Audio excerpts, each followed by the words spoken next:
딥페이크 관련된 그 사건에 관련해서 지금도 포털이나 유튜브, 트위터 이런 곳에 2차 가해가 굉장히 많이 일어나고 있습니다. 근데 이거에 대해서 플랫폼에 대한 규제라던가 이런 게 없고 일반적인 시민들은 아무리 신고를 하지만 그 플랫폼에서 그 신고가 받아들여지는 경우는 거의 100분의 1 정도밖에 되지 않습니다.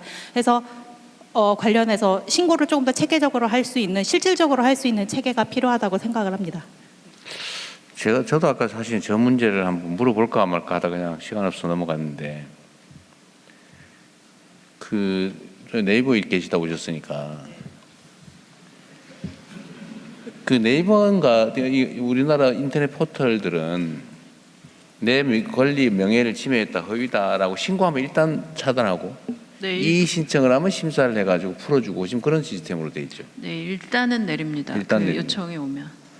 근데 지금 글로벌 이거 뭐라 해야 어쨌든 그건 잘 안 해주죠. 신고해도 그냥 단계가 좀 길어지고 본인인지 확인도 하고 제가 알기로는 그렇다고 알고 있습니다. 근데 그런 확인이 문제겠군요. 다 뭐 네. 익명, 가명 뭐 이런 걸 쓸 수 그러니까 있으니까. 한국에서는 사용자들의 정보가 정확히 있고 그러니까 누군지 알아서 본인 확인되는 상태가 되니까 가지만 해외의 경우는 이제 저의 페이스북 알 같은 수가 경우도 없군요. 가짜가 나타났을 때 알 수 없다는 것들이 좀 그런 있습니다. 한계가 있네. 네. 한번 그에 대한 대책은 뭔가요? 예, 뭐 이 부분은 사실은 글로벌 그 플랫폼 사업자 규제 부분과 관련되어져서 통상 이슈나 이런 부분들도 제기되어지는 그렇죠. 부분들도 저희들이 정책을 강제력 있게 추진하는데 한계가 있고 또 다른 구조적인 문제는 기술 발전을 저희들이 따라가는데 또 구조적인 한계가 있다라는 겁니다. 저희들이 그 차단 기술들을 했을 때 우회로를 또 계속 기술적으로 개발하기 때문에 네. 이 부분들을 따라가기 위해서 정부가 대응하는 데는 예산부터 해서 네. 구조적인 문제가 있고 민간이 개발해 놓은 사업 부분들을 저희들이 활용하려고 노력은 하는데 사실은 네. 부족한 상황입니다. 어쨌든 현장에서는 저런 문제 지적이 있고 예를 들면 당국 입장에서는 법적인 또는 현실적인 한계가 있다. 그렇다고 방치할 수는 없는 것이고 최대한 방안을 강구해 보도록 하시죠. 현장에서는 엄청난 피해가 발생하고 있으니까. 실질적으로 특히 저희가 성착취물 문제나 디지털 성범죄 피해 통합 지원단을 마련해서 대응을 하고 있고 최악의 경우에 대한 경우, 그다음 AI 범죄 대응 본부처 협의체를 구성해서 그러니까 노력을 하고 있습니다. 그거 좋은데 지금 말씀하시는 취지는 인터넷상에서 특히 해외 글로벌 플랫폼들이 지금 말을 안 듣는 거잖아요. 좀 확인도 안 되고 현실적인 문제도 있어 보이고 그걸 어떻게 극복할지를 사실은 연구에서 저런 피해가 계속되지 않게 하는 건 정부의 의무죠. 그건 뭐 이래서 저래서 안 된다는 설명은 별로 의미가 없고 어떻게 하면 막을 수 있을까, 최소화할 수 있을까 고민해야지. 네, 또 예, 김주환님. 네. 일본 시간 내가 여기까지 와서 2시간이 넘게 기다리고 있는데 웬만하면 할 말을 하고 가야 되겠죠? 네, 안녕하세요. 1분 안에 빠르게 질문 마치겠습니다. 현재 화이트 해커 인재 양성 현장에서 느끼는 가장 큰 병목은 상근형, 전문형 교육자의 부족입니다.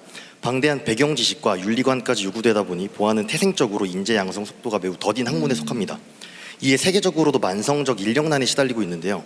그래서 이제는 누가 그 화이트 해커들을 잘 가르칠 것인가를 별도의 정책 의제로서 다룰 시점에 왔다고 생각합니다.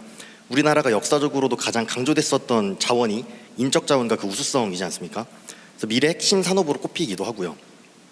질문을 요약드리면 대통령님께서는 양질의 화이트 해커 교육자 풀 육성 트랙이 별도로 필요하다라는 의식에 공감하시는지와 둘째로 현업 화이트 해커나 AI 보안 전문가분들께서 일정 부분 교육계로 이동할 수 있게 고급 강사 보상 체계나 교육 전문 연구년, 파견제도 확대 등과 같은 정책적 유도책을 기획 및 검토할 필요가 있다고 생각하시는지 여쭤보겠습니다. 감사합니다. 여기는 기관의 업무 보고를 받는 자리인데 나한테 물어보면 곤란한데. 아까 그건 내가 이미 내 의견을 말씀드렸던 것 같고 이제 필요하다는 당연히 필요하고 준비를 해야 될 것 같습니다. 네, 또 다 했어요? 드디어 우리 국민 참관단은 할 말을 다 한 모양입니다. 더 추가할 게 없으면 이제는 마쳐야 될 것 같은데 어떠세요? 네. 네. 총리님 정리 말씀 하시겠습니까? 없으면 바로 네. 저 대통령님 마무리 말씀하시겠습니다. 그러겠습니다. 준비하느라 고생하셨고요. 저번에 최초 우리가 업무 보고할 때보다는 훨씬 나아 보입니다. 다들 열심히 해줘서 감사드리고, 그리고 앞으로도 업무 보고할 기관들, 소속 공공기관들이 있어서 미리 한 말씀을 좀 드려놔야 될 것 같아요. 어제 보니까 저번에 그렇게 업무 보고할 때 지적하고 또 사람들한테 좀 망신도 당하고 했음에도 불구하고 아직도 자기가 하고 있는 일이 뭔지를 모르는 그런 기관장이 있어요.